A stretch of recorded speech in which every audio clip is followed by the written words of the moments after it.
mas eu sempre lembro, se eu conseguir fazer o cruce, passar por aquele perrengue viva, eu vou conseguir dar conta do recado. Então eu sempre me recordo dessas situações em que meu corpo ficou forte, minha mente ficou forte, eu consegui terminar.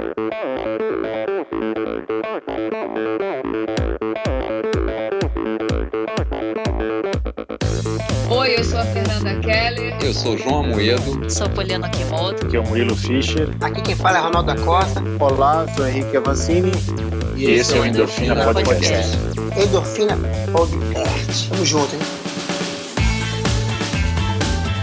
Sou Michel Bogli e aqui no Endorfina Podcast você conhece as histórias e opiniões de triatletas, corredores, nadadores e ciclistas, profissionais e amadores.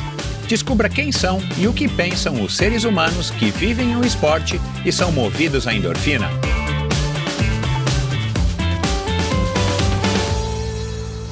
Olá, seja bem-vindo a outro episódio do Endorfina Podcast. Esse e todos os episódios do Endorfina Podcast são editados pela produtora Pulsante. Bom, pessoal, espero que estejam todos bem.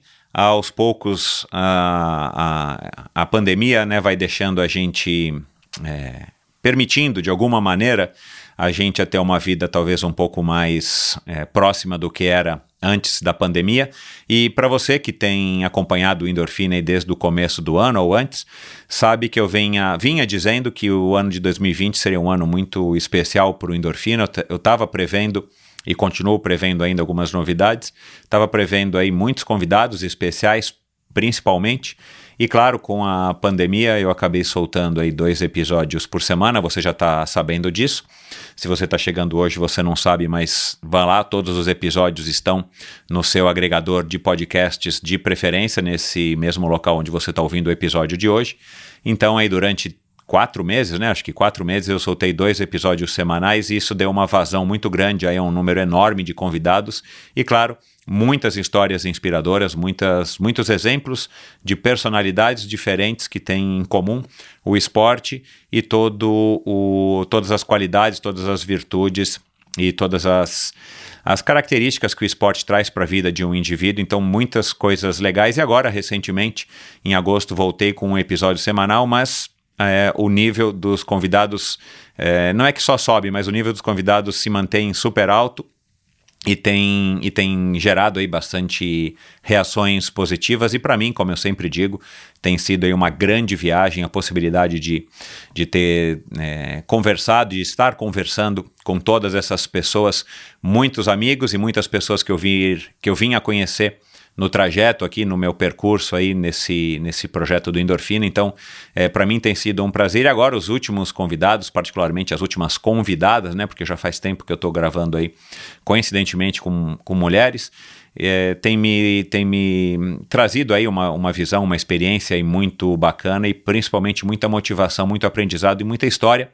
No episódio da semana passada, a Camila Nicolau, aí no episódio da anterior foi a Areta Duarte, com um projeto sensacional de escalar o Everest em 2021, ser a primeira negra a escalar, brasileira negra a escalar o Everest, ainda mais para ela que vem de uma comunidade, vem de uma favela, o Jardim Capivari, lá em Campinas. Então esse vai ser um marco aí importante, não só na vida dela, mas das pessoas que se veem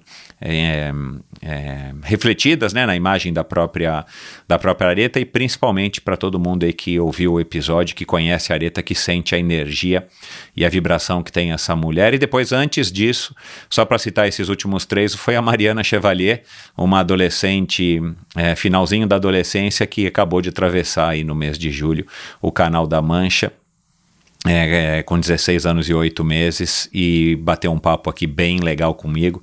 E se você não ouviu, vai lá e ouça. São os últimos 3 episódios espetaculares. E agora no episódio dessa semana, claro, uma mulher...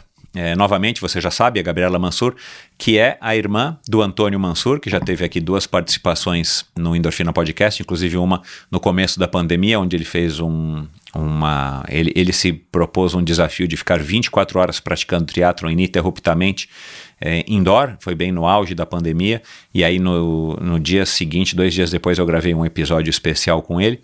E lá atrás, né, no primeiro ano de Endorfina, eu gravei também um episódio com o Antônio Mansur, não me recordo agora qual foi o número, mas é só você digitar Antônio Mansur com 2 S e você vai achar aí as opções aqui no Endorfina.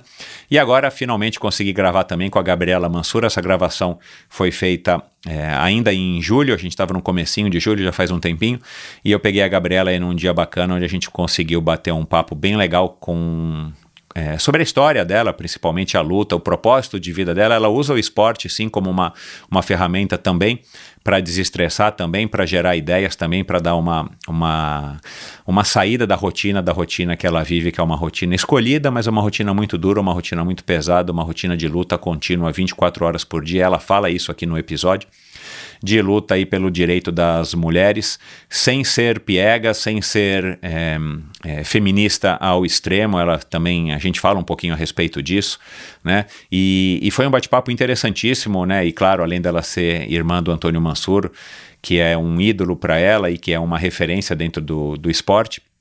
Então tenho certeza que vai ser mais um bate-papo interessante com mais uma heroína, assim por dizer, né? Por que não? Uma heroína aí do mundo moderno, uma mulher que está procurando conciliar todos os papéis que uma mulher tem que ter, ou que gosta de assumir, ou que assume perante a sociedade, e além disso ainda luta com unhas e dentes para fazer justiça, como diz o próprio Instagram dela, Justiça de Saia, como diz o próprio site, o projeto que ela tem, Justiça de Saia. Então foi uma conversa muito interessante. Tenho certeza de que você vai aprender muito e vai também se inspirar e talvez conhecer muita coisa aqui através da Gabriela Mansur. Então é isso, um episódio muito bacana, e quero agradecer novamente a todo mundo aí que tem chegado, você que está chegando hoje aqui através da Gabriela, você que chegou semana passada através da Camila Nicolau, corredora de aventura e 5ª colocada no campeonato, praticamente um campeonato mundial, podemos dizer assim, de corrida de aventura realizado ano passado em Fiji, né, o Eco Challenge, que ainda vai estar por muito tempo no Amazon Prime. Se você não assina, vai lá dar uma assinada e assiste uma minissérie de 8 ou 10 capítulos muito legais.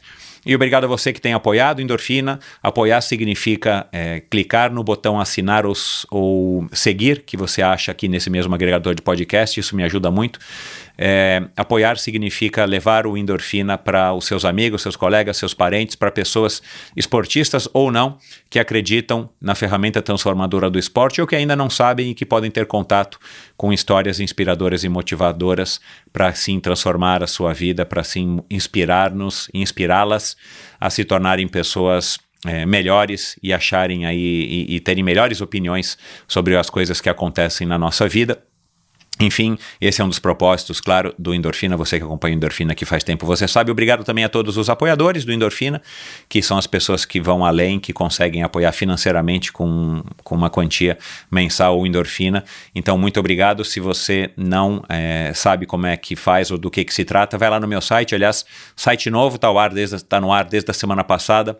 Um site mais simples, mais bonito, na minha opinião. Um site mais fácil de se navegar. É um site próprio para se ouvir podcasts. Então, se você também gosta de ouvir podcasts através do seu computador, você pode então simplesmente entrar lá no meu site, endorfinabr.com, e o site você vai ver que está novinho, reformulado, bem bacana, e fica mais fácil de você ouvir os podcasts lá. Todos os episódios também estão lá, é claro, e lá tem um botãozinho logo em cima no canto direito da tela, Apoia-se, e você clica lá e você vai ser direcionado para a plataforma do Apoia-se, que é uma plataforma de financiamento coletivo bem legal, e aí lá você vai ver como é que você faz para apoiar financeiramente. Então, muito obrigado a vocês que estão apoiando e resolveram apoiar financeiramente o Endorfina, e obrigado aos patrocinadores, e eu quero agradecer especialmente ao patrocinador do episódio de hoje, a Bovem Energia. A Bovem é uma comercializadora, uma gestora e uma geradora de energia, assim como para os meus convidados. Para a Bovem, energia é um assunto muito sério. É uma empresa sólida e confiável, com profissionais experientes e treinados para lhe oferecer agilidade no atendimento, robustez e competência na condução dos negócios. Saiba mais em bovem.com.br.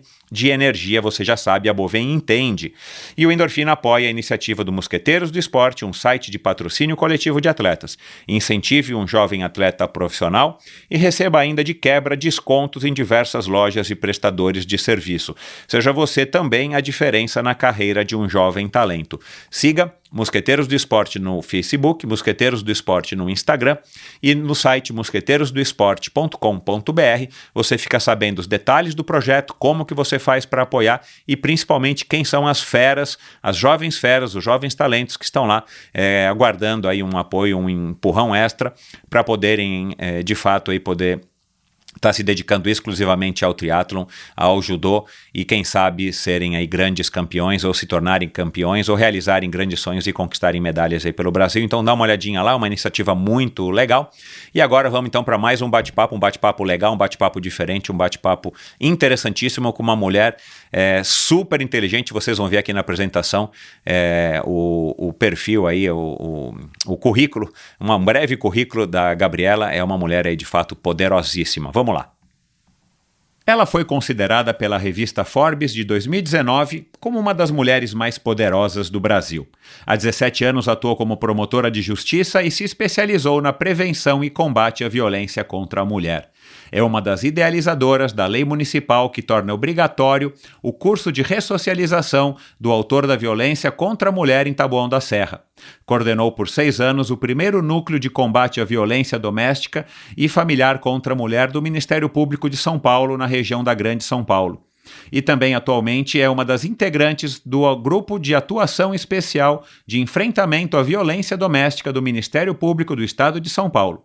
É idealizadora também e diretora da Associação Paulista do Ministério Público, integrante da Comissão Nacional dos Promotores de Justiça que atuam no combate à violência contra a mulher do Grupo Nacional de Direitos Humanos, da Comissão da Mulher da Associação Nacional dos Promotores de Justiça, coordenadora-geral do Movimento Nacional de Mulheres do Ministério Público e representante do Ministério Público do Estado de São Paulo, junto à Coordenadoria Estadual da Mulher em Situação de Violência Doméstica e Familiar do Poder Judiciário de São Paulo.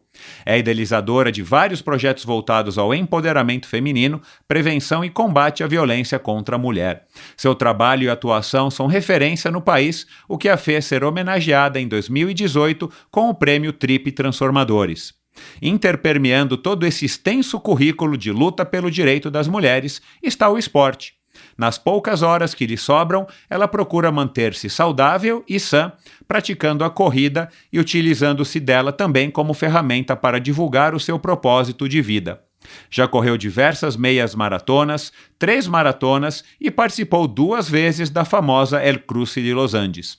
Com vocês, a promotora, mãe, atleta e irmã da lenda viva do triatlon brasileiro, Antônio Mansur Filho, a incansável justiceira Maria Gabriela Prado Mansur. Seja muito bem-vinda, Gabriela. Obrigada, Michel. É uma honra para mim participar do seu programa.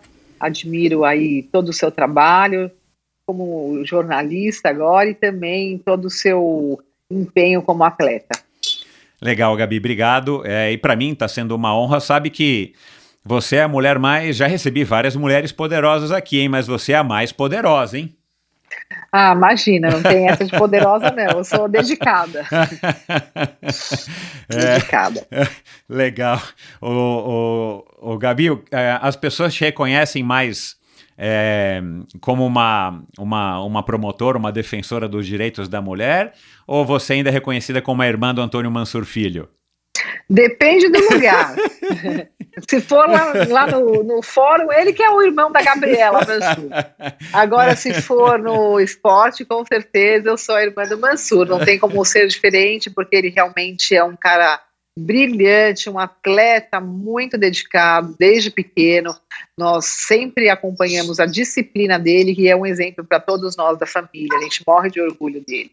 Legal, e eu tenho certeza que a recíproca é verdadeira aí por parte dele. Eu vou te contar uma passagem aqui que eu estava lembrando hoje de manhã, enquanto fazia a pesquisa, né, para bater o nosso papo aqui hoje. Eu tenho uma passagem que eu conhecia sua mãe, tirando alguns eventos, algumas festas que eu fui na casa dos seus pais, por conta da minha amizade com o Toninho. Mas uma vez eu tive no escritório da sua mãe, eu não vou me recordar exatamente o motivo, não sei se eu fui falar lá, quer dizer, provavelmente eu fui falar com o Toninho, eu não lembro, na época que ainda era aqui na Faria Lima, e aí eu conheci a tua mãe, de conversar um pouco com ela e tal, ela tinha acabado de fazer uma tatuagem né, nas costas. Eu não sei se ela chegou a fazer outras tatuagens depois disso. Ela é uma assim, figura. nos ela é ombros. super engraçada. Figura, assim. Ela Não, é e ótima, ela é muito animada, ela é uma mãe muito presente, participa de tudo, enfim, nós somos, assim, muito abençoados com a mãe que nós temos, e o pai também. Meu pai é um cara bem bacana, apesar de ele ser muito rígido, bravo, todo mundo que vai em casa sabe, os amigos do Toninho, nossos amigos aí, mas ele é um cara muito legal, um cara que está sempre cuidando dos filhos, dos netos, incentivando e nos orientando. Todo dia de manhã ele manda todas as notícias no grupo da família e já dá as instruções diárias para os 4 filhos. Isso que a gente já tá velho, né? Imagina quando era criança. Mas vamos em frente. E aí eu lembro que a sua mãe, assim, sem cerimônia, ela virou de costas, desabotoou alguns botões assim da blusa e fez o ombro, né, aparecer para mostrar a tatuagem, estava super orgulhosa. E eu lembro que eu dei risada depois, né, com o teu irmão, porque ela foi tão espontânea, né, e estava tão contente, né, com a tatuagem que me chamou a atenção. E essa falta de cerimônia, claro, né, eu era, enfim, um jovem adulto na época, eu devia ter 20 e pouquinhos anos, amigão do teu irmão, enfim, ela também, claro, não tinha por que se inibir comigo ali, né, mas foi legal porque foi a primeira vez que eu a vi numa maneira mais formal, que não fosse por conta de um evento e tal, e ela já logo mostrou, assim, aí me lembrou muito, né, ainda comentei isso na época com o Toninho, que eu achei que essa irreverência do teu irmão, talvez ele tenha puxado dela, né? Você puxou a quem? Teu pai ou tua mãe? Ah, minha mãe. Meu irmão também é assim, e eu sou muito espontânea também, muito simples. Nós estamos sempre aí em contato com todos os nossos amigos, todas as pessoas no fórum, não só os juízes, promotores, mas todos os funcionários do judiciário. Esse é o nosso perfil da nossa família, e também meu pai é assim, enfim, meu pai é desembargador e minha mãe é advogada, e nós vivíamos nos fóruns, nos escritórios de advocacia, então nós crescemos com a simplicidade e humildade deles, com esse amor pelo direito, pelo estudo e essa espontaneidade. Meu pai é um pouco mais sério, e o Toninho, ele e eu, trabalhando, nós somos super sérios, até pelo exercício aí das funções que nós exercemos, mas todos nós somos muito espontâneos, muito simples, e acho que essa é uma virtude da nossa família. Eu tenho muita admiração pelos meus irmãos, minha irmã Domitila, que é a única que não é esportista da família. Ela fala que o esporte dela é levantamento de livros e de processos. Mas ela é juíza também, eu sou promotor, o Toninho é juiz. Meu irmão mais novo, o João, que o pessoal conhece também, é advogado. Então, e lutador de jiu-jitsu, né? E lutador de jiu-jitsu. E crossfiteiro também. Crossfiteiro também? Legal. E nós, assim, temos essa personalidade da nossa família de sermos simples, humildes e lutadores espontâneos. Dependendo do local, um pouco mais sério, dependendo do momento, mas a gente procura ser alegre, brincalhão aí, como deve ser.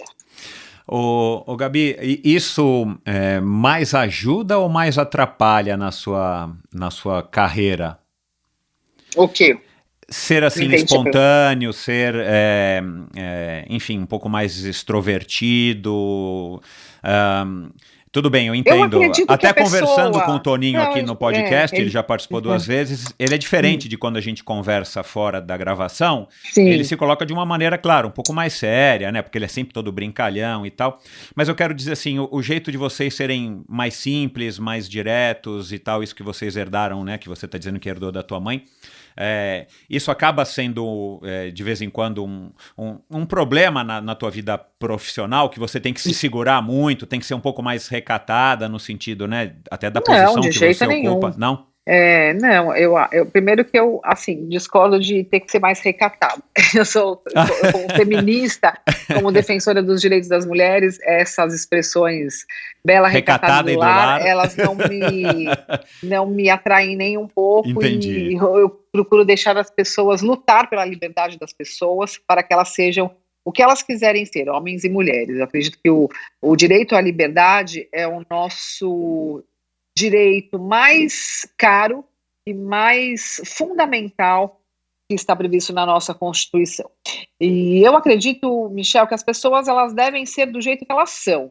Aham. Isso não pode atrapalhar. O que a gente não pode é ter personalidade falsa ou que não seja espontânea ou que seja forçada em qualquer momento da nossa vida. Nós temos que ser transparentes, nós temos que ser aquilo que nós somos, para que isso, inclusive quando nós exercemos cargos públicos, para que isso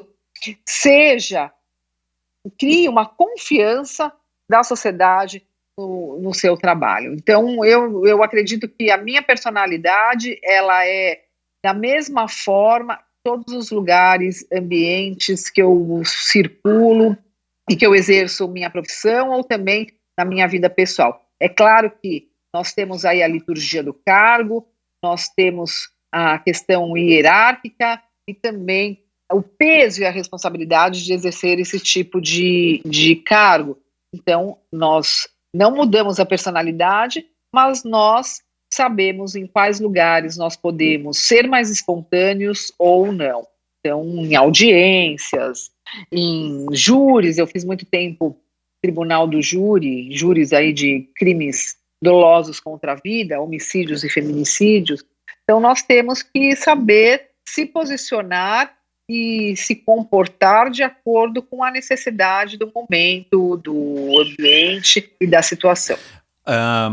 Eu quero perguntar do feminismo, mas você falou agora, né, disso tudo aí, já fiquei aqui imaginando. Eu tenho uma filha que tem 20 anos, acho que você não se recorda dela, a Michele, ela está no 5º semestre de Direito na GV. Tá super animada e tal, acho que já vou ter uma advogada na família, sabe? Ai, que bacana, e eu me recordo dela. Sim, nós estivemos juntos em Florianópolis. Não, em Fortaleza. Fortaleza, quando vocês Verdade. Foram fazer um circuito lá de bike. E eu acompanhei o Toninho, isso. E aí sua filha estava lá. Eu lembro muito dela. Isso mesmo, dela. Já uma tá graça. Uma mulher, né? E ela é feminista, já foi bem mais feminista, ela é feminista. Mas enfim, eu quero falar do feminismo rapidinho, daqui a pouco.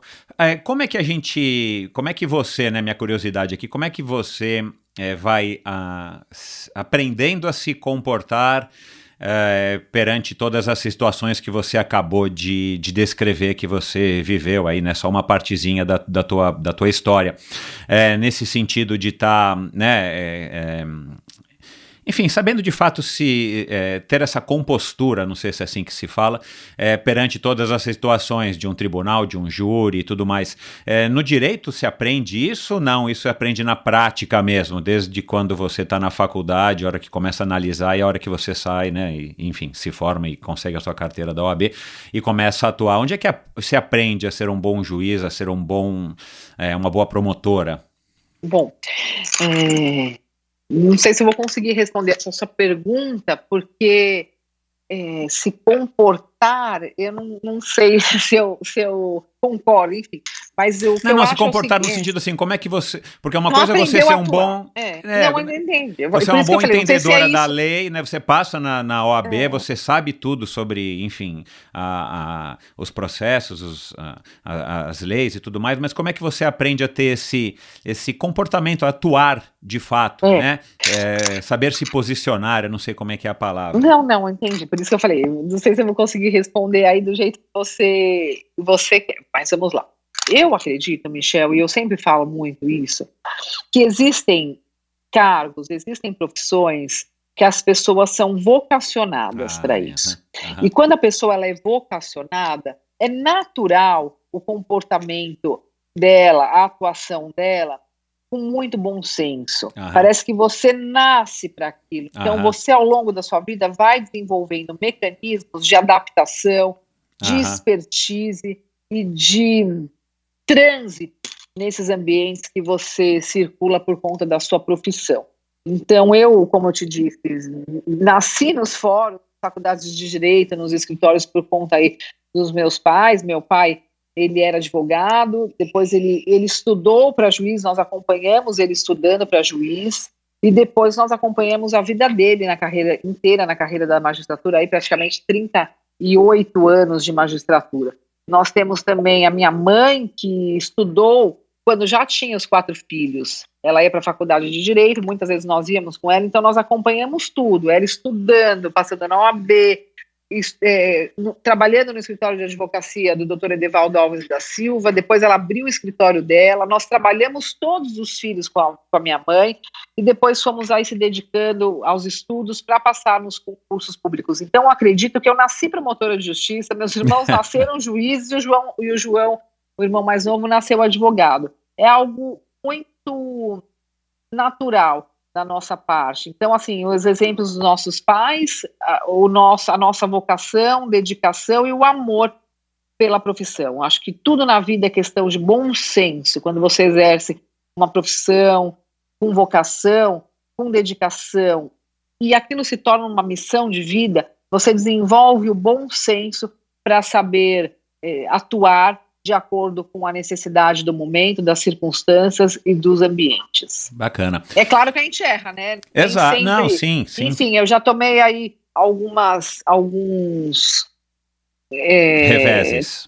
Sim, já passei por algumas situações em que eu poderia ter me comportado diferentemente. Às vezes eu fico muito brava em audiências, em júris, de que isso é o meu inconformismo com situações de injustiça, com o sofrimento de pessoas, com a desigualdade entre homens e mulheres no Brasil, desigualdade social, essas crises políticas, econômicas. Então, eu fico muito indignada e eu me manifesto sempre. Eu acredito que as pessoas têm que se posicionar, pontuar as situações de inconformismo, mas eu aprendi a ser um pouco menos brava. Acho que no começo era muito brava, e talvez a mulher que exerce esse tipo de profissão, ela se exige dela mesma, muitas vezes, uma postura um pouco mais firme. A mulher acaba se masculinizando um pouco, então você engrossa a voz, você fica muito séria, e eu aprendi que nós não precisamos fazer isso para mostrarmos a nossa competência e que a mulher pode estar aonde ela quiser estar, mas ainda há essa cobrança das mulheres estarem no lugar. Não é naturalmente que elas têm competência, parece que você tem que comprovar essa competência. Então nós vamos aí se adaptando. Hoje em dia eu sou mais light, não sou mais tão brava, não preciso ficar me impondo, levantando a voz, enfim, isso daí a gente vai mudando ao longo do tempo. É uma questão também de maturidade, né? Agora, tudo isso que você mencionou agora, me parece que talvez seja mais uma reação ao mundo machista onde a gente está inserido, onde a gente vive, do que necessariamente uma necessidade, né? Porque me parece que você falar assim, a gente precisa engrossar a voz, a gente precisa tomar essa atitude um pouco mais masculinizada, já é, na verdade, uma reação ao mundo machista, ou não? Sim, sem dúvida. Exatamente por isso. Parece que a mulher não tinha direito de estar em profissões que antes elas eram praticamente exclusivamente dedicada aí, ou desenvolvida pelos homens. E a partir do momento que as mulheres foram ocupando esses espaços, Ministério Público, Poder Judiciário, Polícia Civil, Polícia Militar, na própria política, parece que você inconscientemente precisa mudar o seu estilo de comportamento, mudar tom de voz, para passar a impressão que sim, eu sou capaz, eu sou competente, eu posso. Então é uma coisa muito inconsciente, que você, a hora que você percebe, você já está lá totalmente diferente. Então eu acredito que hoje em dia é muito mais fácil, porque a sua filha, por exemplo, ela olha para o Congresso Nacional, ela vê mais mulheres. Exato, ela vai fazer audiência, ela vê muito mais juízas, ela vai no Ministério Público, ela vê muitas promotoras. Então ela já se vê representada e inconscientemente ela sabe que ela pode estar lá e que ela consegue estar lá. Mas antes não, antes a gente via pouquíssimas mulheres nesses cargos. Inclusive nos de liderança, hoje em dia praticamente nós não temos muitas mulheres em cargos de liderança no Poder Judiciário, no Ministério Público e por aí vai. Então ainda assim há muito pouco espaço para as mulheres nesses ambientes. E nós vamos conquistar e vamos estar lá, se Deus quiser. Isso aí. Você se considera feminista?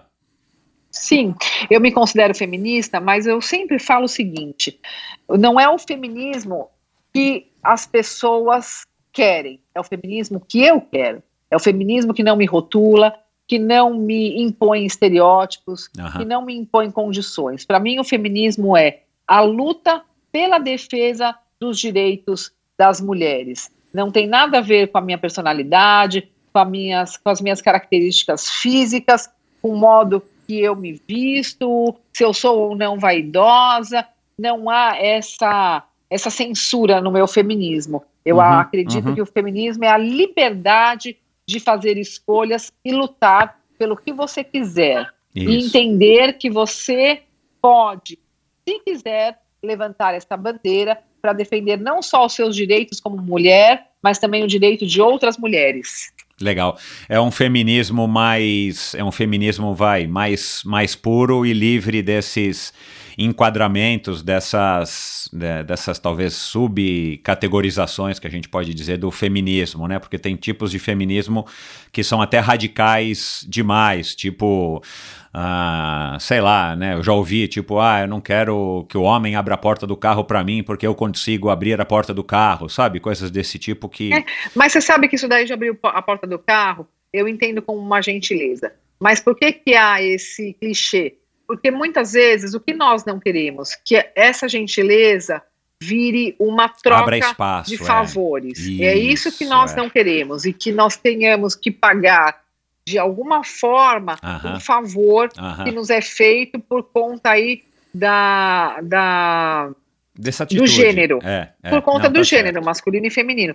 E é uma luta muito grande, Michel. Então, assim, quando se fala o feminismo é radical, toda a luta pelo direito das mulheres, ela tem que ser radical, porque há muita desigualdade, há muita violência, e é muito difícil conquistar os espaços para as mulheres. Então, há sim um patrulhamento muito grande para que nós não tenhamos nenhum tipo de retrocesso e para que as mulheres possam crescer, as meninas crescerem, fazendo desde já as suas próprias escolhas. Então, eu, assim, entendo que é uma gentileza, mas eu também entendo quando algumas mulheres se opõem a esse tipo de comportamento, e eu acredito que o feminismo, ele tem que ser, respeitar também a vontade de outras mulheres, a escolha de outras mulheres. Claro. Para mim, eu não posso julgar, eu acho super importante uma mulher trabalhar, estudar, ter sua independência financeira. Eu fui criada assim, tanto pelo meu pai quanto pela minha mãe.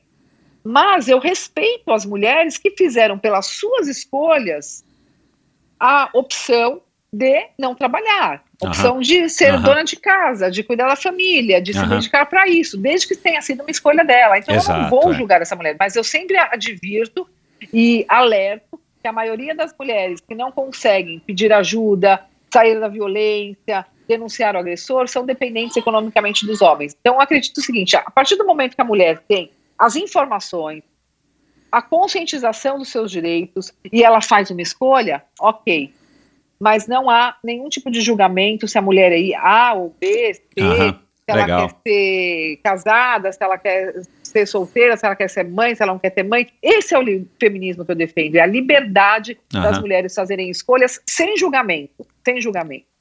Bacana. Se a gente pudesse, né, escalonar de 0 a 10, né, 10 o ideal, né, onde as mulheres têm exatamente todas as mesmas condições, direitos e posições e enfim, a sua situação na sociedade é igualitária com os homens em todos os aspectos, e 0, né, idade da pedra. Aonde que você acha que a gente está hoje, aqui no Brasil? Vamos ser bem específico aqui do Brasil. Michel, não posso generalizar. Eu gostaria de dar alguns exemplos para você, porque que nós não podemos dar uma nota agora. Vou te falar. Se você for falar em termos de violência contra a mulher, eu te dou a nota 0. Porque o Brasil é o 5º país do mundo com maior índice de violência contra a mulher. Eu diariamente recebo pelo Ministério Público mais de 100 processos, diariamente. Meu Deus do céu. E pelos canais de denúncias que eu criei, o Justiceiras, eu recebo por dia 30 pedidos de ajuda, graves, todos os casos vêm para mim. Pela internet, eu sou marcada em praticamente 10 casos por dia de pedidos de ajuda ou de situações de violência e desigualdade.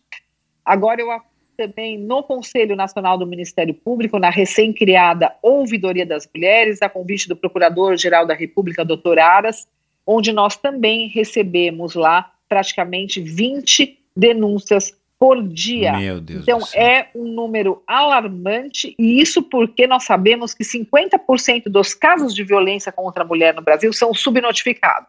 Então nós estamos trabalhando aí com aquilo que chega.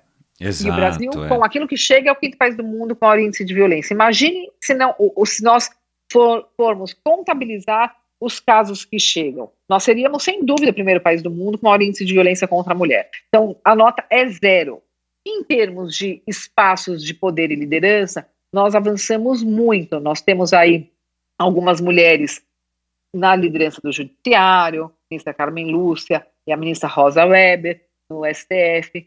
Nós temos muitas mulheres no Ministério Público em cargos de liderança, que eu registro e cumprimento a Corregedora-Geral do Ministério Público de São Paulo, a primeira mulher a exercer esse cargo, a doutora Tereza Exner. Tivemos na Procuradoria-Geral da República a doutora Raquel Dodge, excelente procuradora da República e uma pessoa que eu admiro e respeito e tenho um vínculo aí de amizade por conta desse trabalho de combate à violência contra a mulher. Nós vemos muitas delegadas, a doutora Fernanda Herbella, que é uma grande amiga, temos também a Raquel, que hoje em dia ela é presidente da Associação dos Delegados de São Paulo. Então nós estamos avançando sim. Eu dou a nota 5 para as mulheres em cargos de liderança. Em termos de direitos, avanços, nós temos uma legislação muito forte na defesa dos direitos das mulheres. Nós temos a Lei Maria da Penha, que é considerada a terceira melhor lei do mundo em termos de proteção para as mulheres com políticas públicas. Nós temos a Lei do Feminicídio, que tornou o crime de homicídio contra as mulheres um crime qualificado. Isso quer dizer que há um rigorismo no processo penal para os homens que praticam esses crimes e são condenados, como uma maior quantidade de cumprimento de pena para ter acesso a alguns benefícios, progressão de regime, livramento condicional. Então isso traz um maior rigorismo para aqueles homens que cometem, infelizmente, crimes de feminicídio, que é a morte violenta de uma mulher pelo fato dela ser mulher, pela condição do sexo feminino. No Brasil, a cada 1h30, uma mulher é assassinada pelo seu parceiro, ex-parceiro, marido, ex-marido, companheiro, ex-companheiro, namorado, ex-namorado. O que traz aí uma grande preocupação do internacional, inclusive, em relação ao Brasil. Nós temos também a lei de importunação sexual, que é um grande avanço legislativo brasileiro na defesa dos direitos das mulheres. Ela foi criada, essa lei, em 2018, que faz aí uma tipificação de crimes importantes que antes estavam num limbo legislativo, num limbo dentro do nosso Código Penal, sem qualquer tipo aí de definição. Ou era considerado estupro, que é um crime gravíssimo, ou era considerado uma contravenção penal de importunação ao pudor. Então nós temos agora a importunação sexual, que é aquele caso, não sei se você recorda, quando um homem se masturbou num transporte público e ejaculou na mulher, e aí teve toda aquela discussão, enfim. Eu já fazia esse alerta dessa necessidade de tipificação de um crime próprio para esse tipo de situação, um intermediário entre algo muito leve e algo muito grave. E aí veio a importunação sexual, que também trouxe uma importante tipificação penal, que é a pornografia de revanche. É a postagem ou divulgação em redes sociais de fotos íntimas das mulheres com quem ele teve algum tipo de relacionamento ou tentou ter, e de forma a expor essa mulher se vingando muitas vezes do rompimento de relacionamento ou de uma negativa de manter relacionamento, posta essas fotos, essas imagens ou qualquer tipo de situação constrangedora e que atente à liberdade sexual das mulheres sem o consentimento dela. Então nós temos também a tipificação dessa situação, que antes não era um crime próprio, muitas vezes era só difamação, injúria, e isso acontece muito com consequências gravíssimas para as mulheres e representa um grande avanço para as mulheres em termos de direito. Então, na legislação, proteção Direitos das mulheres, minha nota é 8. Tem alguns crimes aí que eu entendo serem necessários à criação para abarcar várias situações que ficam muitas vezes sem resposta da justiça por falta de uma legislação específica.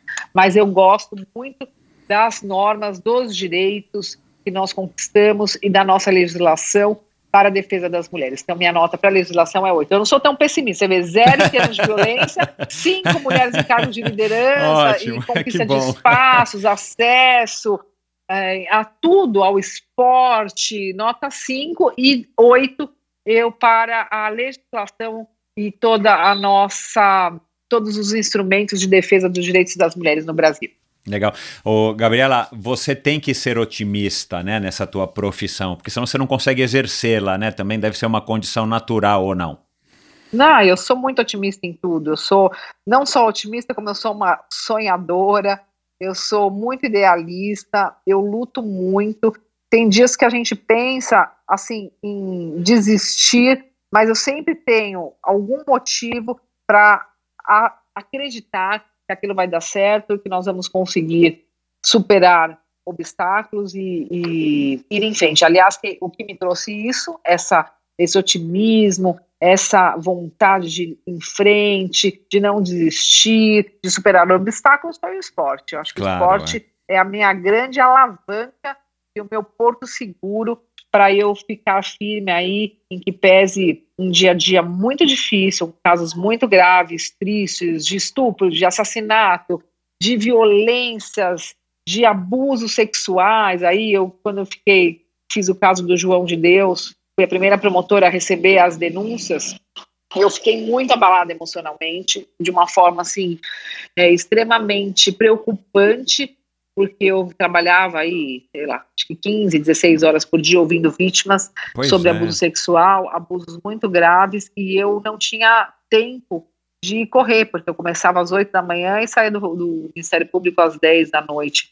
E os meus amigos da corrida ficaram preocupados e ficaram insistindo, não, você tem que vir treinar, você tem que vir treinar. Eu fiquei com um pouquinho de medo, questão de segurança, tive que ficar um pouquinho mais isolada, mas eu não abandonei. E quando eu comecei a voltar a correr, depois de praticamente aí uns 20 dias me dedicando só para esses casos, eu senti um grande alívio, vi o quanto era importante eu manter aí o meu esporte para a minha sanidade mental e física, e também para a minha qualidade de vida, né? Porque me faz muita falta quando eu não corro, e muitas vezes o trabalho me exige muito, e eu acabo não treinando naquele dia ou naquela semana, e eu percebo as consequências. Eu fico com as dores do sedentarismo, eu fico com dor no corpo quando eu não treino. Coitada, o esporte, né?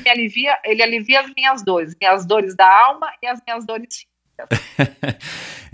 Eu quero falar claro, vamos falar agora do lado do esporte, mas você falando também tudo isso aí, desses números e tudo mais, eu imagino que você não goste de, nas suas horas de lazer, ficar assistindo filmes e documentários que tratem de assuntos correlatos ao que você já vive no dia a dia, mas tem uma série mais recente aí do Netflix, que trata do caso do Jeffrey Epstein, ou aquele bilionário americano que acabou durante anos aliciando aí garotinhas menores de idade, né, uma espécie de rede de prostituição e tal. Eu acabei de assistir, curiosamente, assim, agora que você está falando que eu lembrei, acabei de assistir essa semana, super, super legal a série aí para quem gosta de séries, enfim, baseadas não, né, de documentários reais, bem interessante, bem sobre esse tema, e de fato, a hora que você assiste ao documentário, né, e eu tenho duas meninas, você tem o quê? Duas meninas também, Gabriela? Não, eu tenho 2 meninos, dois o meninos. Felipe, que tem 11 anos, o Arthur, que tem 8 anos, meus queridos meninos maravilhosos, corintianos, e os meus melhores amiguinhos, e apoiam o meu trabalho, já defendem a igualdade na escola. Ótimo. Porque a gente também, como pais de meninos, tem que refletir sobre isso, né? Essa é outra coisa importante para você combater. Não adianta eu lutar para a violência lá no Ministério Público, na sociedade, e criar filhos machistas, de forma desigual e sem explicar e sem conscientizá-los e exigir deles a mesma postura que eu tenho.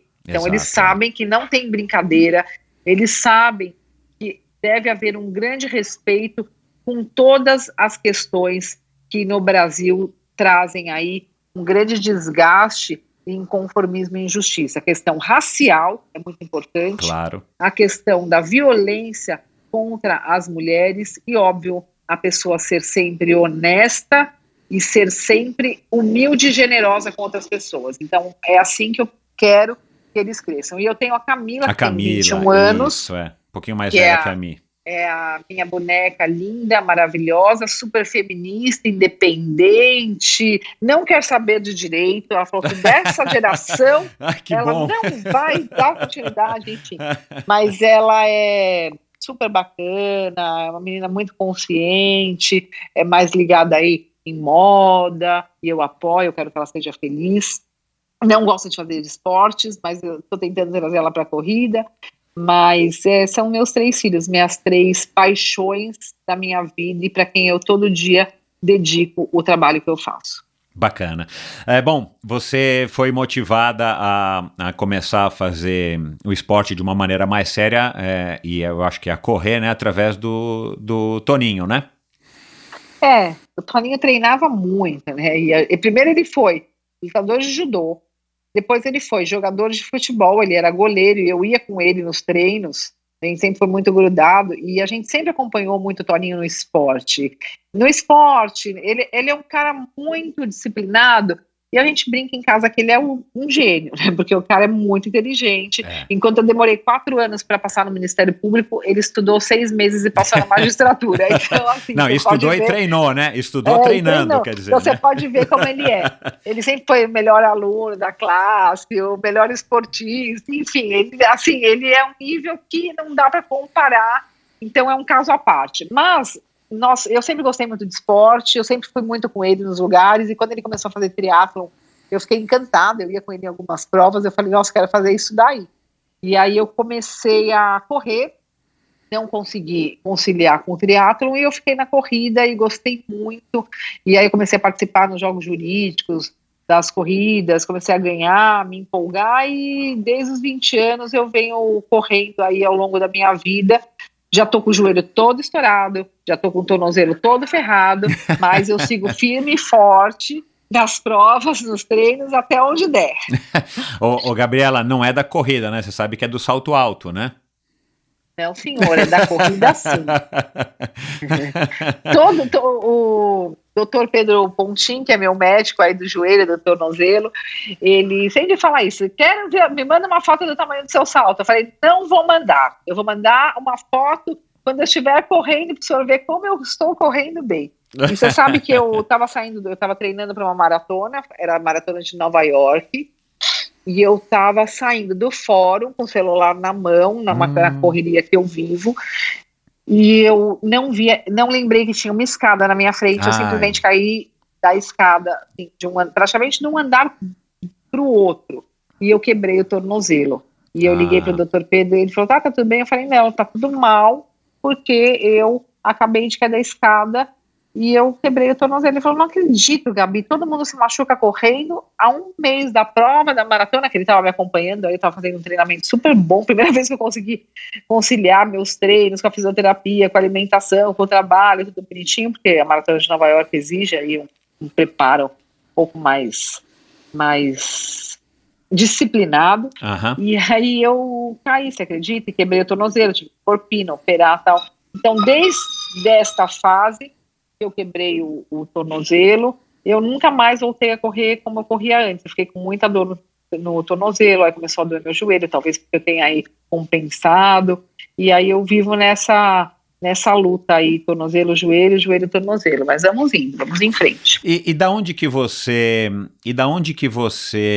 assim, por que você escolheu, né, eu sei que você corre provas curtas também, né, todo mundo que corre provas curtas, mas você acabou indo para maratona, meia maratona, né, você participou 2 vezes do Cruze, quero que você conte um pouquinho, por que as provas longas, sendo que você tem, né, pouco tempo, né, enfim, é nítido que o trabalho enfim, toma grande parte da tua rotina. Da onde que você adquiriu esse gosto e por que as provas mais longas?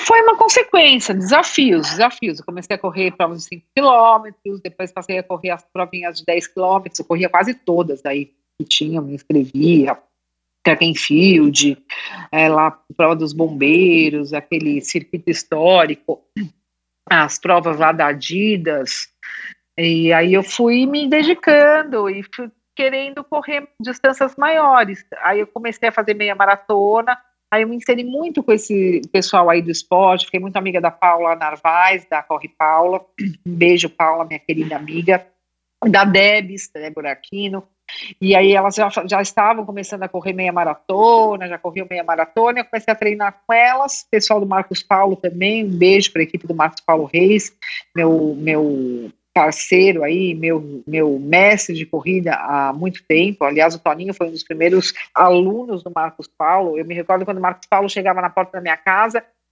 e buzinava, meu pai falava assim, esse cara é muito folgado, né? E o Marcos Paulo ligava assim, Toninho, desce aí! E o meu pai chama Toninho, aí meu pai fala assim, você tá falando comigo? Não, é com o Toninho. E aí a gente ria, porque só o Marcos Paulo falava assim com o meu pai, né? Achava muito engraçado.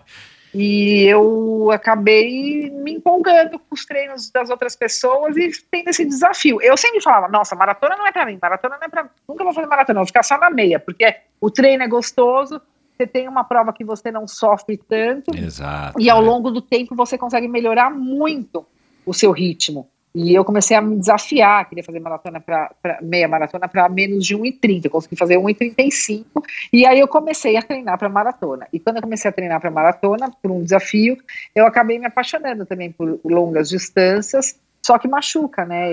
E aí eu comecei a ter aí probleminha no tornozelo, joelho, etc. Exige um esforço maior do corpo e um preparo maior. Então, quem trabalha muito, o Marcos Paulo fala isso pra mim, quem trabalha muito, tem uma rotina muito intensa, que não consegue descansar direito, se alimentar direito, treinar direito, fazer fisioterapia, você acaba se prejudicando. Então é um esporte, a corrida para maratona, que exige de você um preparo maior. Você vai conseguir correr, mas depois você vai sentir aí as consequências da adaptação da sua rotina com os treinos para maratona, sem dúvida. Eu senti muito. E o El Cruce de Los Andes, como é que surgiu aí na tua vida? Com a maluca, com a minha amiga Paula Narvaez. Corre, Paula. Ela me ligou, parça, vamos comigo para essa prova aí? Eu falei, nossa, parça, eu não tinha nem corrido maratona quando eu fui pro curso. Eu falei, eu nunca corri maratona, vou correr prova de 100 km. Não, vamos que é legal, quero que você vá. Acho que a gente vai ficar bem. Nós somos super diferentes, eu e a Paula. A Paula é muito desencanada, eu já sou mais, assim, vaidosa. Ela não quer nem saber de marca, de nada. Eu levei lá minhas coisas pro curso e tudo na sacolinha da Louis Vuitton. Ela me enche o saco por causa disso. Cadê as Louis Vuitton, pá? Aí ela fala que eu cheguei de bota Chanel lá e todo mundo de tênis. Enfim, é meu jeito. E ela falou, meu Deus do céu, não vai dar certo. Aí eu pus uma faixa rosa, Runner Girl, ela me ri de mim até hoje com isso. E a gente se deu super bem, foi uma amizade muito boa. Eu encarei, eu falei, tá bom, vou encarar. Aí a gente treinou muito juntas, muito. Ela já fazia provas de montanha, eu nunca tinha feito. E aí ela me treinou, ela foi muito parceira. Eu acordava 4:30 da manhã, a gente ia pra USP e ficávamos lá rodando, correndo, fazendo agachamento, enfim. E aí foi um grande desafio, nós fomos super bem, só que foi aquela prova, não sei se você se recorda, nós pegamos muito frio. Teve muito frio e muita chuva. Então, assim, muita gente passou mal, foi uma prova muito difícil, eu fiquei muito mal impressionada, mas eu fiquei muito feliz que eu consegui. Então, sempre que eu tenho um desafio na minha vida, Michel, sempre, e esse desafio, ele é diário, porque são muitos casos, muitas situações, muitos cargos aí que eu ocupo hoje em dia que exigem de mim, sabe, muita sabedoria, esse poder de decisão que você muitas vezes tem muito medo de prejudicar alguém, de não conseguir trazer para a sociedade a justiça que eles pedem, que ela pede, mas eu sempre lembro, se eu conseguir fazer o cruce, passar por aquele perrengue viva, eu vou conseguir dar conta do recado. Então eu sempre me recordo dessas situações em que meu corpo ficou forte, minha mente ficou forte, eu consegui terminar. Então eu trago do esporte toda essa força para o meu trabalho.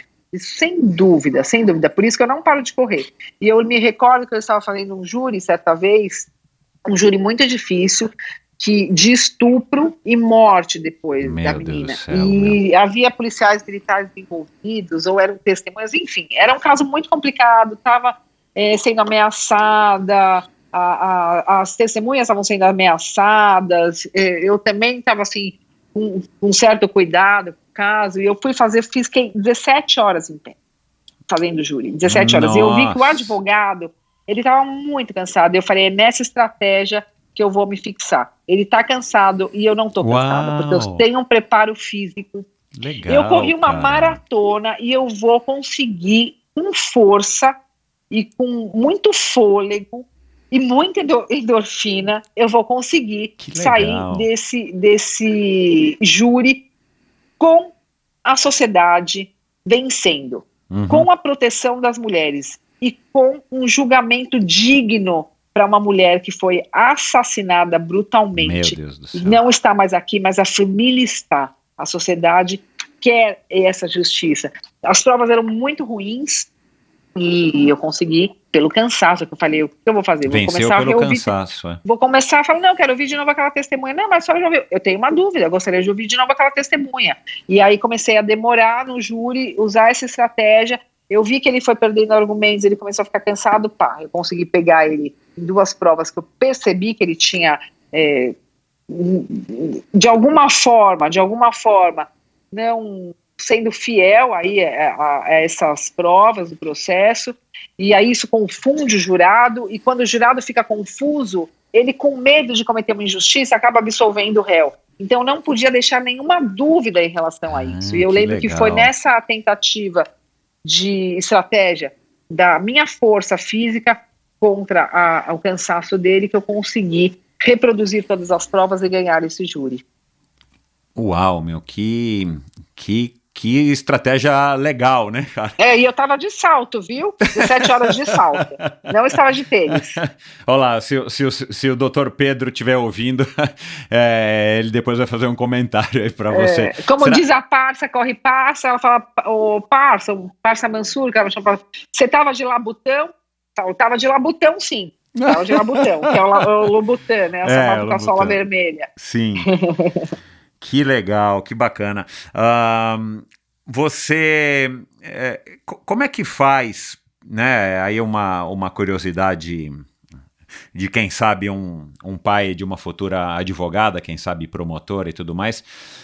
Como é que faz, né, Gabi, para você deixar o trabalho no escritório, né? Deixar o trabalho no tribunal, deixar o trabalho na corte e não trazer tudo isso para casa, sendo que você vive, enfim, isso que você acabou de falar, né, cara? Um feminicídio com morte, estupro, né?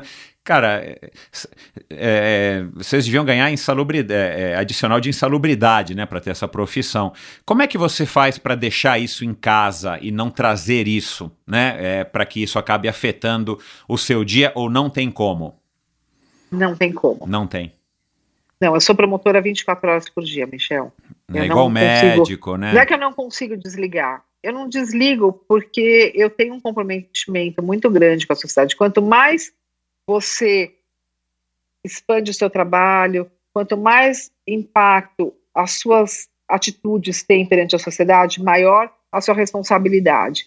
Então, assim, eu não desligo, mas não porque eu não consigo desligar, porque eu não quero. Eu sou super feliz com o trabalho que eu faço. Não sei te explicar, meu coração bate mais forte. Eu tenho uma emoção muito grande, eu consigo muitas vezes sentir a dor da vítima de violência, entender muitas vezes por que ela não denunciou, por que ela não pediu ajuda.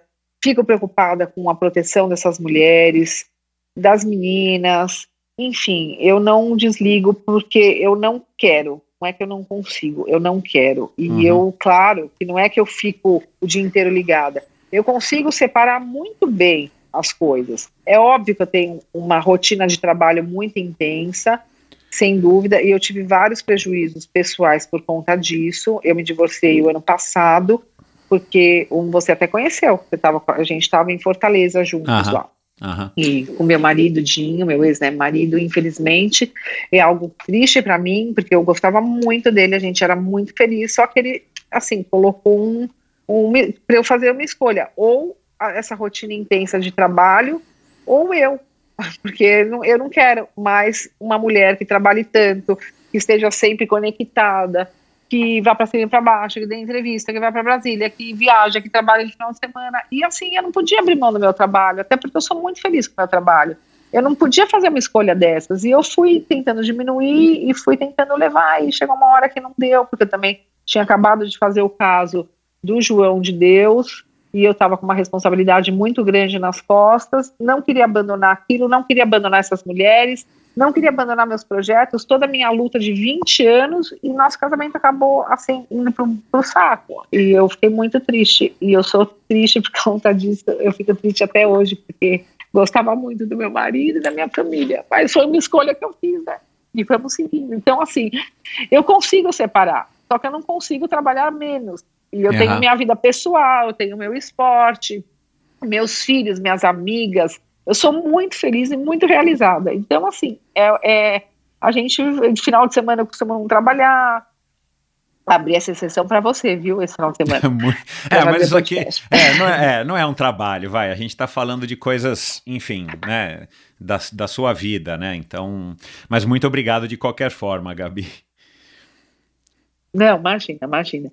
Eu acho que eu tenho momentos muito bons, eu consigo hoje em dia, acho que depois desse baque aí que eu tomei por conta do meu divórcio, eu consigo hoje em dia me controlar mais em termos de horário, de compromissos, não me envolver tanto nas coisas, mas são oportunidades também que vão surgindo de você fazer a diferença na vida das pessoas. Quando você tem um trabalho, que você ajuda alguém, que você consegue salvar uma vida, que você consegue transformar a vida de uma pessoa, você não para mais.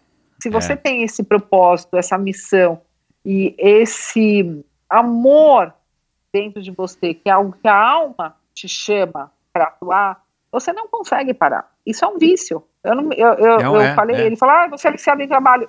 Sou, graças a Deus. E eu quero que meus filhos saibam que tudo que eu faço vai ter um legado na sociedade. Exato, meus filhos, meus pais, meus irmãos são quem são importantes para mim, que percebem que isso é, hoje em dia, muito mais do que um trabalho. Isso é a minha vida, não tem dúvida. Então, assim, eu consigo fazer muitas coisas e ao mesmo tempo eu consigo trabalhar. Fico muito triste que ele não conseguiu entender e rompemos aí nosso casamento. Hoje em dia eu namoro também com uma pessoa do direito, eu namoro com o Ivan Sartori, que foi presidente do Tribunal de Justiça de São Paulo. Talvez pela nossa diferença de idade, ele é muito compreensivo com o meu trabalho, me apoia muito, acho o máximo, e a gente consegue ter aí um relacionamento mais saudável, porque eu e o Dinho, a gente acabava brigando muito por conta dos horários, e eu e o Ivan, a gente se entende, porque ele também é assim, ele também é apaixonado por trabalho, ele também dá entrevista, é super agitado, escreve artigo, trabalha, hoje em dia ele advoga e é candidato a prefeito de Santos. Então, assim, ele tem uma pré-candidato a prefeito de Santos, então ele tem uma vida super ativa que nem a minha, e a gente vai conciliando os horários, finais de semana a gente tenta ficar juntos e vamos em frente. Ele também se divorciou recentemente, estamos aí no mesmo barco, na mesma situação de vida, querendo ser feliz, sem deixar de lado as nossas escolhas e tudo aquilo que nos faz fazer o coração bater mais forte. Que legal que vocês sejam... E ele também foi maratonista, viu? Ah, que legal, olha lá, então pronto, olha lá. Maratonista. Agora eu tô tentando convencê-lo a voltar a correr forte para fazer maratona comigo, mas ele não quer, então depois você fala com ele pra você me ajudar, Michel. Porque é importante quando a gente treina, isso eu sempre falo para as minhas amigas da corrida, é importante quando a gente treina maratona, não deixa de ser como um trabalho, uma rotina muito extenuante. Então nós temos que ter aí toda essa combinação com o marido, com o namorado, ou quem você estiver aí se relacionando, para que isso não seja também um entrave no seu relacionamento. Exato, então, se essa pessoa treinar com você, então é melhor ainda, porque ela vai entender quando você não pode tomar um vinho, porque você está treinando, quando você não pode comer qualquer coisa, porque você está numa dieta para a corrida, quando você tem que treinar muito, que você tem aí toda uma rotina a ser cumprida com disciplina para o seu sucesso. Então, se ele correr, é melhor. Agora, se ele não correr, é importante que as mulheres façam as combinações, as trocas, conversem antes. O relacionamento tem que ser uma parceria, porque senão depois a gente vai, não, vamos, ele não vai perceber, vamos dando um jeitinho, depois ele vai ver que eu tô feliz e tal, pode até passar, mas uma hora isso daí vai ser jogado na sua cara e você vai ter que pagar uma conta. Exato.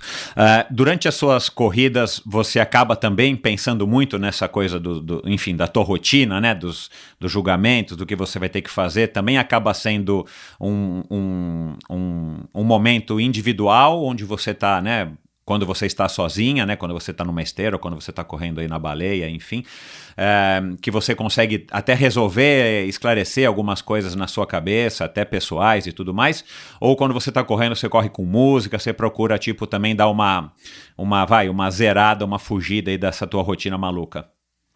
De todas as formas, a corrida, ela é algo assim, todo dia é diferente. Eu tenho a minha rotina de correr, eu gosto de correr com música quando não são treinos fortes, treinos de tiro. Aí eu gosto de me concentrar nos treinos fortes. Mas assim, corridas longas eu gosto de correr com música assim. Marcos Paulo me enche a paciência. Para de correr com essa manga. O Emerson também, um beijo para eles. E o Fábio Rosas, que eu adoro, eu sou muito amiga da Daniela, acho que é minha melhor amiga, que é a esposa dele. Nós corremos juntas também, fomos juntas pro Cruce agora. A segunda vez que eu fui pro Cruce, eu fui com ela. Ela gostou tanto, ela falou, um dia você vai comigo? Eu falei, vou com você. Aí a gente treinou e fomos, e foi muito melhor a prova do Cruce, porque fez um tempo maravilhoso, então eu precisei voltar para tirar aquela má impressão, para tirar a zica, e eu voltei e foi maravilhoso, a gente se divertiu muito, foi demais.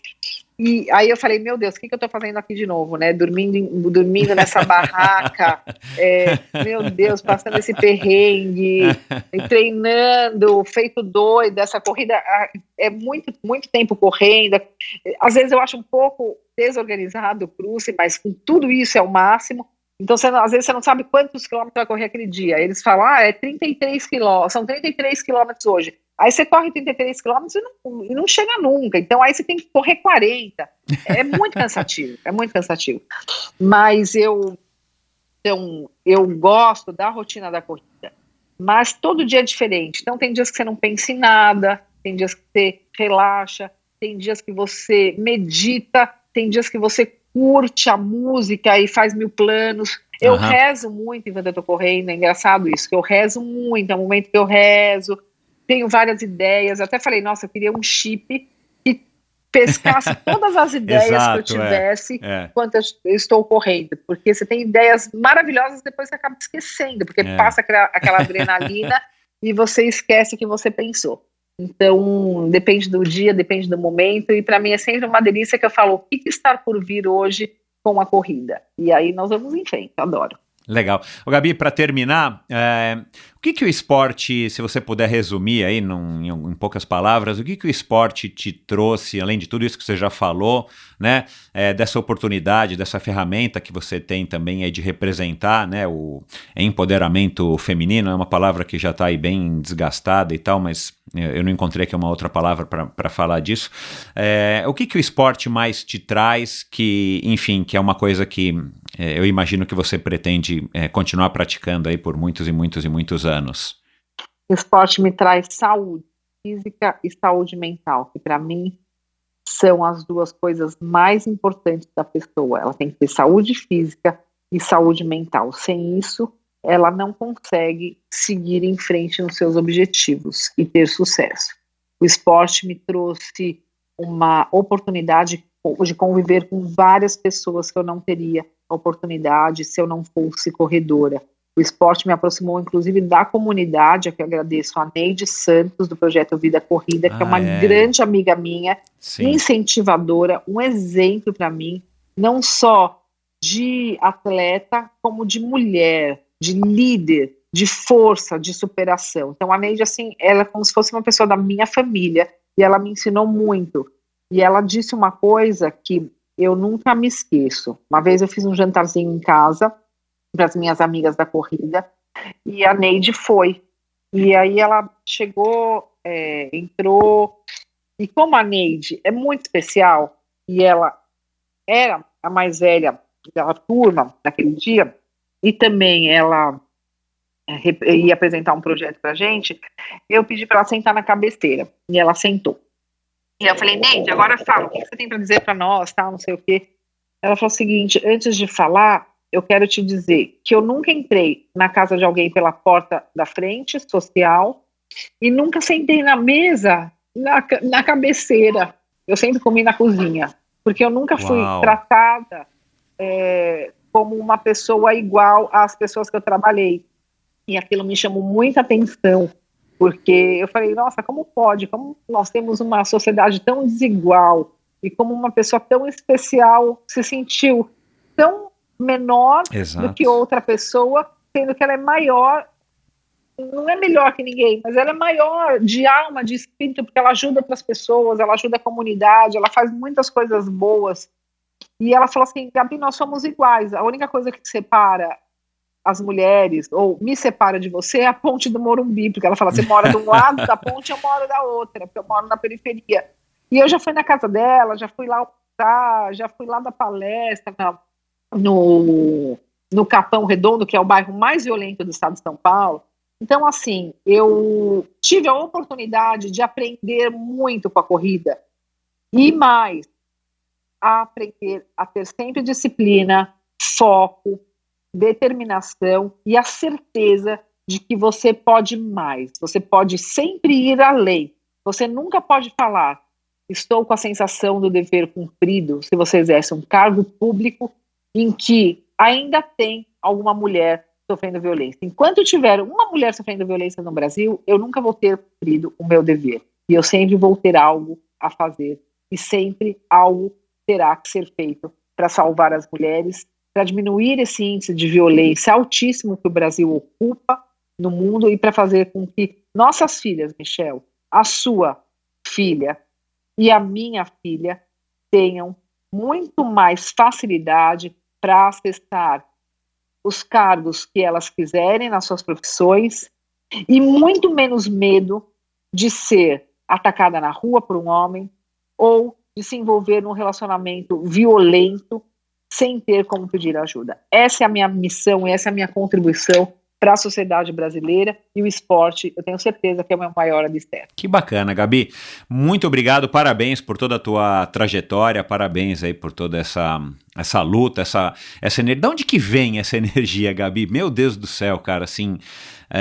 né? Só de ouvir aqui esse bate-papo aqui curto, de 1 horinha, já dá para perceber que você é dona de uma energia assim que parece que é inesgotável, como eu disse aqui, né? Incansável, que foi que eu peguei aqui numa das manchetes de alguma matéria aí que eu li a seu respeito agora recentemente.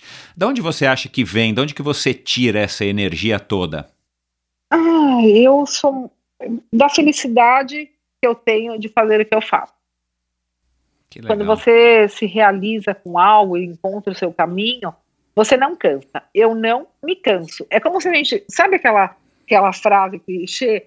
Você só vai conseguir fazer um treino bom quando você esquecer que está correndo. É isso, eu esqueço que eu estou trabalhando. Isso já faz parte da minha vida. E eu acho que, de fato, eu fui escolhida por Deus para desenvolver essa missão. Porque eu sou muito feliz com o que eu faço, muito realizada, e eu sempre quero mais. Entendi. Legal demais. Parabéns, então. Mais uma vez, obrigado por todo o seu tempo. Obrigada, eu que agradeço. Um beijo para você e um bom dia. Um beijo, querido. Muito obrigada. Fiquem com Deus e contem comigo como mulher e como promotora de justiça e também como corredora. Eu sou um pouco pangaré, mas eu estou treinando para melhorar a cada dia. Olha lá, o Marcos Paulo e o Emerson estão ouvindo aqui, eu tenho certeza. É que eles falam que eu sou indisciplinada, que eu não tenho direito. Eu falo, mas eu estou trabalhando, eu preciso trabalhar. Aí o Marcos fala, para de ficar dando entrevista na televisão e vem treinar. Olha quem fala, né, ele. Mas tá legal, bom. Pode deixar, Gabi. Obrigadão, um beijo. Beijo, tchau. E é isso, pessoal, espero que vocês tenham gostado, um bate-papo, adorei, sensacional, a Gabriela é um exemplo aí de pessoa, um exemplo de mulher, espero que vocês tenham gostado. Claro, o Antônio Mansur Filho, se você já está aí ouvindo o Endorfina faz algum tempo, já participou 2 vezes, logo no começo, há 3 anos e pouco atrás, num dos primeiros episódios, e agora, mais recentemente, no comecinho aí da pandemia, ele fez um desafio aí, 24 horas pedalando, nadando, pedalando e correndo, né, triatlons ininterruptos, 24 horas. Então gravei logo em seguida com ele para ele falar um pouco aí sobre esse desafio, esse propósito dele, onde ele arrecadou aí no final das contas mais de 80 ou 90 mil reais para o Hospital das Clínicas. Emerson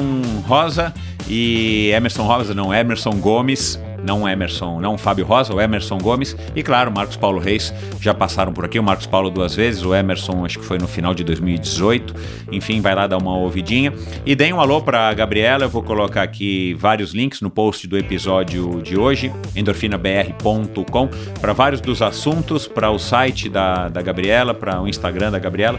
Deem um alô aí para ela, o que vocês acharam desse bate-papo, se vocês têm alguma pergunta, se vocês querem, enfim, trocar alguma ideia aí com a Gabriela. Ela é super acessível, embora, claro, a agenda dela é super corrida, talvez ela demore um pouquinho para responder. E deem os seus comentários, façam seus comentários aqui para mim no Endorfina BR no Instagram. Mandem para mim comentários, directs, enfim, que eu respondo aí todos. Aceito sugestões, comentários e palpites e críticas construtivas. Então, muito obrigado pela audiência e até o próximo episódio do Endorfina Podcast com mais um convidado excepcional, com uma história bacana e inspiradora pra gente ouvir, como foi hoje com a minha querida Gabriela Mansur. Valeu! Esse episódio foi um oferecimento da Bovem Energia. A Bovem é uma comercializadora, uma gestora e uma geradora de energia. Assim como para os meus convidados, para a Bovem, energia é um assunto muito sério. É uma empresa sólida e confiável, com profissionais experientes e treinados para lhe oferecer agilidade no atendimento, robustez e competência na condução dos negócios. Saiba mais em bovem.com.br. De energia, a Bovem entende. E esse e todos os episódios do Endorfina Podcast são editados pela produtora Pulsante. Obrigado por ouvir esse episódio do Endorfina. Acesse o endorfinabr.com, vá no post do episódio de hoje para conhecer um pouco mais sobre o meu convidado e alguns assuntos abordados em nossa conversa. Lá você ainda encontra todos os episódios do Endorfina. Siga o Endorfina BR no Instagram e confira imagens inéditas e inusitadas dos meus convidados. Participe enviando comentários e sugestões. Se você curtiu, colabore assinando o Endorfina no seu agregador de podcasts preferido e compartilhando com seus amigos.